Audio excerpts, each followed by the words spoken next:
Hi lovelies! Today I am making stuffed pasta shells 3 incredibly delicious ways.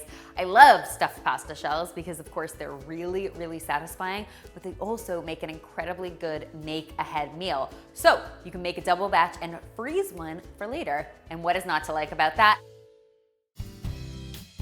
Today we are kicking things off with sort of a classic version of stuffed pasta shells. We're going to be using some Italian sausage and some ricotta, and it's gonna be real tasty. I'm getting started with a skillet heating up on the stove. I'm just going to add a good drizzle of oil to prevent things from sticking. Once that oil is nice and heated up, we'll add some onion to the pan. Get that going. Hear a little hiss, a little sizzle. It's always my favorite sound.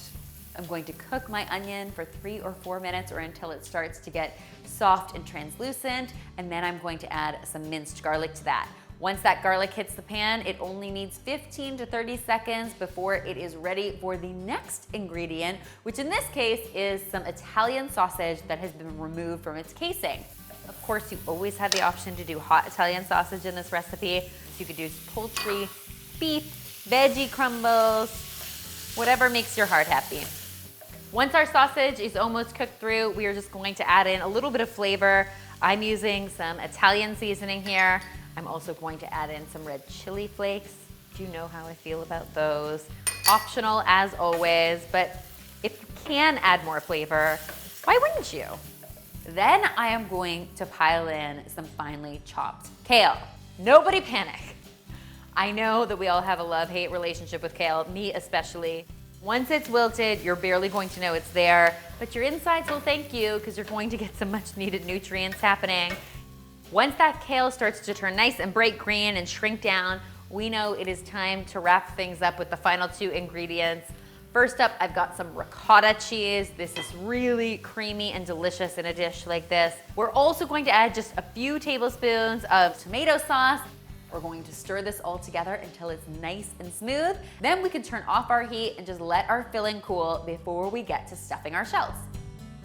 Just before I get to stuffing my shells, I'm going to prepare my dish. Now, the way I like to do this is similar to sort of when you make a lasagna. I like to put down a little layer of sauce at the bottom of my dish. That way you get flavor on the bottom and you get flavor on top. I'm just gonna use a spoon to smooth it out like so.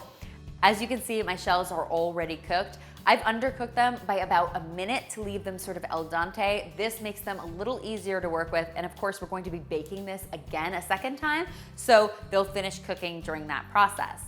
So the way I like to do this, because the shells sort of like to curl into themselves, is I sort of spread them out and then I hold them the opposite way, which keeps them open just long enough to load in the filling. It is a bit of a messy job, but hey, most of the best jobs in the kitchen are. And if you have kids around the house, this is a great job for them. Once all of our shells are stuffed, I like to finish these off with another drizzle of tomato sauce on top and then sprinkle them with some shredded mozzarella cheese and some freshly grated Parmesan. Get these beauties into the oven for between 15 and 20 minutes. You just want them to be heated through and for that cheese to get nice and golden. If you find your cheese is getting golden too quickly and you want to slow things down a bit, just lay a piece of foil on top and that will prevent your cheese from burning. When they come out of the oven, they're super cheesy and a little ooey gooey and golden on top. I like to finish them off with a little bit of freshly chopped basil and they are ready to be devoured by the entire family. And no, there will not be leftovers. Next, for something a little less traditional but equally delicious, we are going to be making some taco stuffed shells. Once again, I've got some oil heating up in a skillet on my stove over medium-high heat. To that, I'm adding the usual suspects. I've got some finely diced onion. I've got some red bell pepper and some green bell pepper. Any color bell pepper will do in a recipe like this. I just love the visual contrast.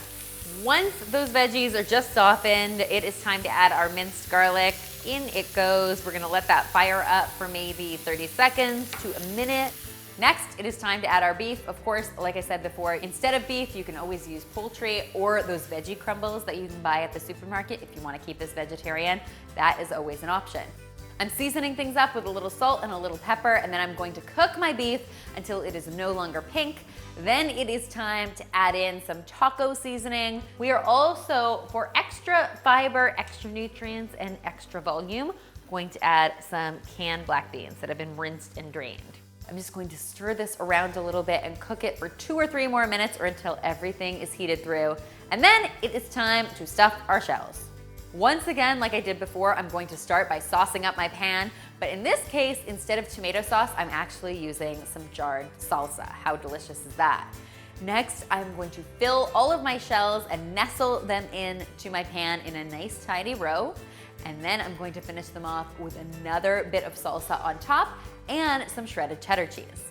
We're going to bake these once again until they're completely heated through and that cheese is nice and melted. And when they come out of the oven, they look a little something like this. I like to liven things up even more with some fresh cilantro.